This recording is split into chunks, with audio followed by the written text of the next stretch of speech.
Kita semua dalam Islam ni, semua sekali kita mengucap dua kalimah syahadah. Mengucap dua kalimah syahadah amanah mudah. Tetapi untuk tetap mengamalkan syahadah itu ataupun tetap diri di atas kalimah syahadah itu adalah sangat susah. Ada saja yang menghalang untuk kita istiqamah dalam syahadah kita.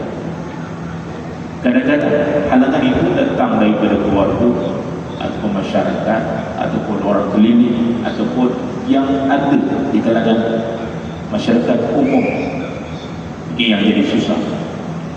Sayyidina Umar dia memberikan definisi istiqamah itu adalah taat pada perintah Allah Subhanahu wa taala dengan sesungguhnya dan meninggalkan larangannya dan tidak mencari alasan untuk mengelak.